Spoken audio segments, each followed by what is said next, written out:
पूर्व काल में चित्रभानु नामक एक शिकारी था। जानवरों की हत्या करके वह अपने परिवार को पालता था।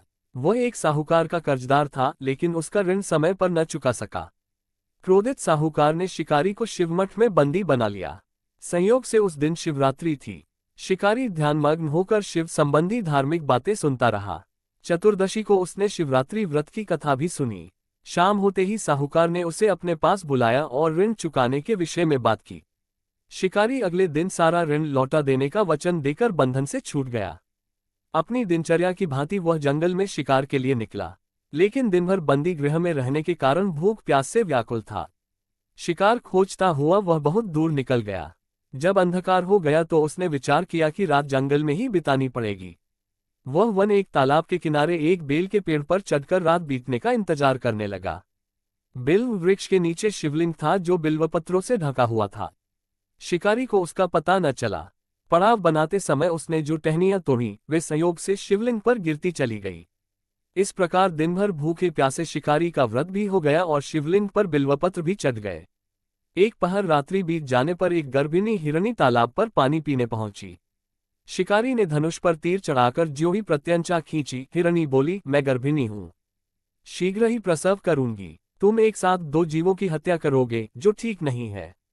मैं बच्चे को जन्म देकर शीघ्र ही तुम्हारे समक्ष प्रस्तुत हो जाऊंगी, तब मार लेना। शिकारी ने प्रत्यंचा ढीली कर दी और हिरणी जंगली झाड़ियों में लुप्त हो गई। प्रत्यंचा चढ़ाने तथा ढीली करने के वक्त कुछ बिल्वपत्र अनायास ही टूटकर शिवलिंग पर गिर गए।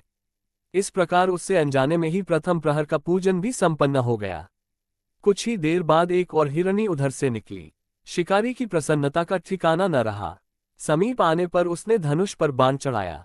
तब उसे देख हिरणी ने विनम्रतापूर्वक निवेदन किया, हे शिकारी, मैं थोड़ी देर पहले ऋतु से निवृत्त हुई हूँ, कामातुर विरहिणी हूँ, अपने प्रिय की खोज में भटक रही हूँ। मैं अपने पति से मिलकर शीघ्र ही तुम्हारे पास आ जाऊंगी। शिकारी ने उसे भी जाने दिया। 2 बार शिकार को खोकर उसका माथा ठनका। वह चिंता में पड़ गया। रात्रि का आखिरी पहर बीत रहा था। इस बार भी धनुष से लगकर कुछ बेलपत्र शिवलिंग पर जा गिरे तथा दूसरे प्रहर की पूजन भी संपन्न हो गई। तभी एक अन्य हिरणी अपने बच्चों के साथ उधर से निकली। शिकारी के लिए ये स्वर्णिम अवसर था। उसने धनुष पर तीर चढ़ाने में देर नहीं लगाई। वह तीर छोड़ने ही वाला था कि हिरणी बोली, हे शिकारी, मैं इन बच्चों को इनके पिता के हवाले करके लौटाऊंगी। इस समय मुझे मत मारो।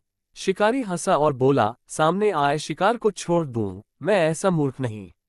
इससे पहले मैं 2 बार अपना शिकार खो चुका हूं। मेरे बच्चे भूख प्यास से व्यग्र हो रहे होंगे। उत्तर में हिरणी ने फिर कहा, जैसे तुम्हें अपने बच्चों की ममता सता रही है, ठीक वैसे ही मुझे भी। हे शिकारी, मेरा विश्वास करो, मैं इन्हें इनके पिता के पास छोड़कर तुरंत लौटने की प्रतिज्ञा करती हूँ। हिरणी का दीन स्वर सुनकर शिकारी को उस पर दया आ गई। उसने उस मृगी को भी जाने दिया।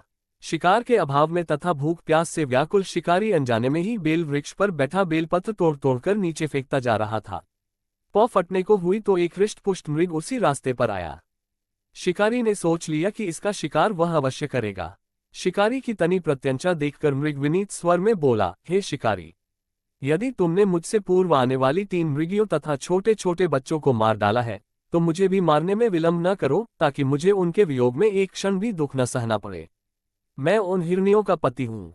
यदि तुमने उन्हें जीवनदान दिया है तो मुझे भी कुछ क्षण का जीवन देने की कृपा करो। मैं उनसे मिलकर तुम्हारे समक्ष उपस्थित हो जाऊंगा। मृग की बात सुनते ही शिकारी के सामने पूरी रात का घटनाचक्र घूम गया। उसने सारी कथा मृग को सुना दी।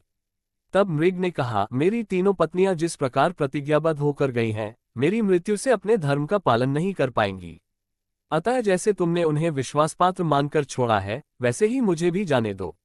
मैं उन सब के साथ तुम्हारे सामने शीघ्र ही उपस्थित होता हूँ। शिकारी ने उसे भी जाने दिया। इस प्रकार प्रातः हो आए। उपवास, रात्रि जागरण तथा शिवलिंग पर बेलपत्र चढ़ने से अनजाने में ही पर शिवरात्रि की पूजा पूर्ण हो गई। पर अनजाने में ही की हुई पूजन का परिणाम उसे तत्काल मिला। शिकारी का हिंसक हृदय निर्मल हो गया। उसमें भगवत शक्ति का वास हो गया। थोड़ी ही देर बाद वह मृग सपरिवार शिकारी के समक्ष उपस्थित हो गया, ताकि वह उनका शिकार कर सके। किंतु जंगली पशुओं की ऐसी सत्यता, सात्विकता एवं सामूहिक प्रेम भावना देखकर शिकारी को बड़ी ग्लानि हुई। उसने मृग परिवार को जीवनदान दे दिया। अनजाने में शिवरात्रि के व्रत का पालन करने पर भी शिकारी को मोक्ष की प्राप्ति हुई। जब मृत्यु काल में यमदूत उसके जीव को ले जाने आए तो शिवगणों ने उन्हें वापस भेज दिया तथा शिकारी को शिवलोक ले गए। शिव जी की कृपा से ही अपने इस जन्म में राजा चित्रभानु अपने पिछले जन्म को याद रख पाए तथा महाशिवरात्रि के महत्व को जानकर उसका अगले जन्म में भी पालन कर पाए।